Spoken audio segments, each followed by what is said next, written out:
అధికార పార్టీ తర్వాత అంత పలుకుబడి ప్రాధాన్యత ఉన్నది తమకే అంటూ చెప్పుకుంటూ వస్తోంది తెలంగాణ భారతీయ జనతా పార్టీ. కానీ ఈ వ్యాఖ్యలకు వచ్చే ఫలితాలకు మాత్రం ఎటువంటి సంబంధము ఉండడం లేదు.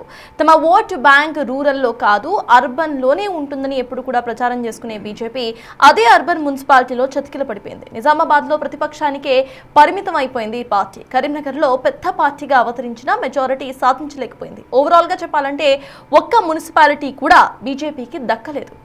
అసలు బీజేపీకి పరిస్థితి వచ్చింది, ఎమ్మెల్యేలు ఎంపీలు ఉన్న చోట కూడా ఎందుకు గెలవలేకపోతోంది ఈ పార్టీ అనే దాని గురించి డిస్కస్ చేద్దాం. సార్, ఇటు బీజేపీకి సంబంధించి ప్రతిసారి కూడా కాంగ్రెస్ అంతా రేంజ్ అంటే తెలంగాణలో నెక్స్ట్ మాదే పెద్ద పార్టీ, నెక్స్ట్ మేమే సీఎం అవుతామంటూ కూడా ప్రతిసారి బీజేపీ ఇటు మాట్లాడుతూ చెప్పే పరిస్థితి మనం చూస్తూనే ఉన్నాం. అయితే ఈసారి బీజేపీ అంత మార్క్ చూపించుకోలేకపోవడాన్ని ఎలా చూడాలి? అట్ ద సేమ్ టైం నిన్నటి వరకు కూడా వాళ్ళ స్టాండ్ మేము ఎవరితో కూడా కలవబోము, అపోజిషన్లోనే ఉంటాము అని చెప్పుకుంటూ ఇవాళ మళ్ళీ ఆ స్టాండ్ను మార్చినట్టుగా మనకు తెలుస్తోంది. వాళ్ళ మంతనాలు చేయడానికి కూడా they were ready. So BJP stand municipal ఎలక్షన్స్లో అసలు ఎలా ఉంది sir?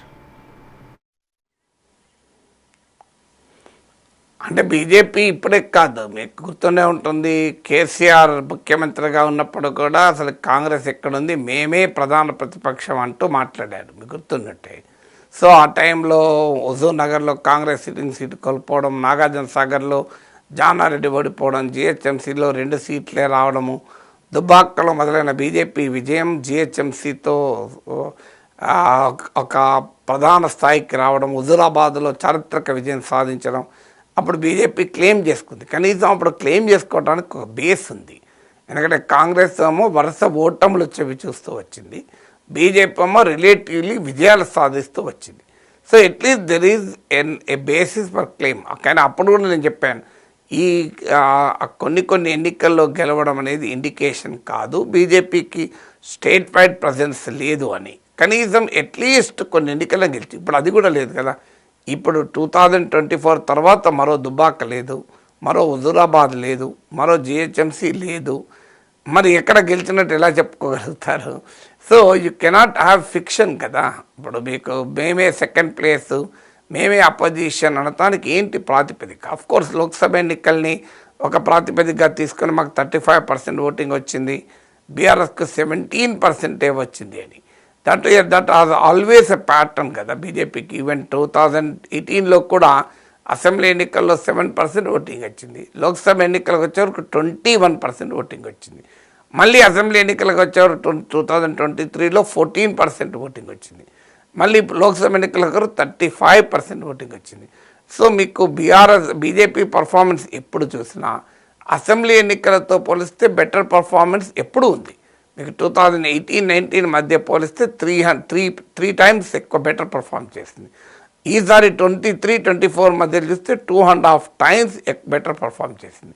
So that has always been the trend కదా. సో కానీ మీకు లోక్సభ ఎన్నికలు వేరు కదా, అది జాతీయ అంశాలు ప్రభావితం చేస్తాయి. ప్రాంతీయ పార్టీ బీఆర్ఎస్ కావడం వల్ల బీఆర్ఎస్ నేషనల్ రోల్ ఏంటి, అటు కాంగ్రెస్ నాయకత్వం ఇండియా కూటమిలో లేదు, ఇటు ఎన్డీఏలో లేదు.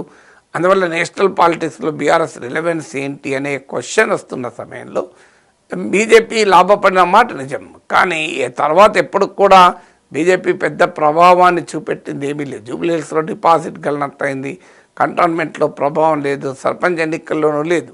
అందువల్ల బీజేపీని మేమే ప్రధాన ప్రతిపక్షం అని క్లెయిమ్ చేసుకుంటే అయ్యేదేమీ లేదు. అల్టిమేట్గా గ్రౌండ్ పైన ఉండాలి కదా. సో గ్రౌండ్ పైన లేకుండా మాట్లాడితే ఏమొస్తుంది? ఇలాగే మాట్లాడి మునుగోడు ఉప ఎన్నికలు కోరి తెచ్చుకున్నారు. సో అమిత్ షా మనం గెలుస్తామని నమ్మకం ఇచ్చి కేంద్ర నాయకత్వం ఎంబడిపడి రాజగోపాల్ రెడ్డితో రిజైన్ చేయించింది. నాకున్న సమాచారం ప్రకారం Rajagopal Reddy was not keen, ఎన్నిక మనం గెలవడం కష్టం, రాజీనామా చేయొద్దు అంటే కేంద్ర బీజేపీ వినకుండా రాజీనామా చేయించి సాక్షాత్ అమిత్ షా వచ్చి ప్రచారం అయినా కూడా ఓడిపోయారు కదా. సో అందువల్ల మీకు లేనిది ఉన్నట్టుగా ఊహించుకుంటే లాభం లేదు. సో ఉందా లేదా అనేది స్పష్టత ఉండాలి కదా. బీజేపీకి తెలంగాణలో ఆ వాతావరణం లేదు.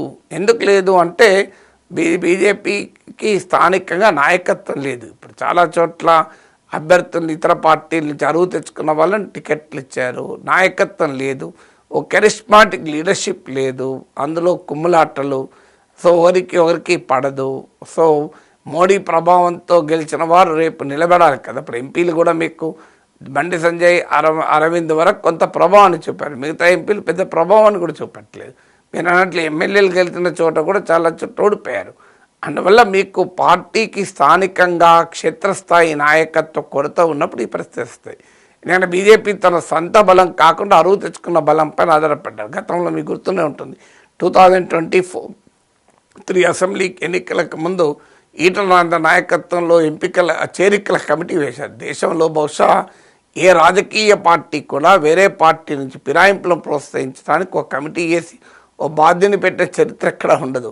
చేరికల కమిటీ అనే ఒక కమిటీని పెట్టి అయినా కూడా ఎవరు చేరలేదు. ఆ రోజుల్లో ఈటల రాజేందర్ స్టేట్మెంట్ మీకు గుర్తుండే ఉంటుందండి, నేను పొంగులేటి శ్రీనివాసరెడ్డి, జూపల్లి కృష్ణారావు వీళ్ళు పోతే అసలు నన్నే అటువైపు రమ్మంటాను కానీ వాళ్ళు వచ్చేటట్లేరు అని స్టేట్మెంట్ ఇచ్చాడు. ఒక స్టార్ హోటల్లో బీజేపీ అఫీషియల్ మీటింగ్లోనే మాట్లాడుతూ మీటింగ్ సందర్భంగా విలేకరులతో చిట్చాట్లో.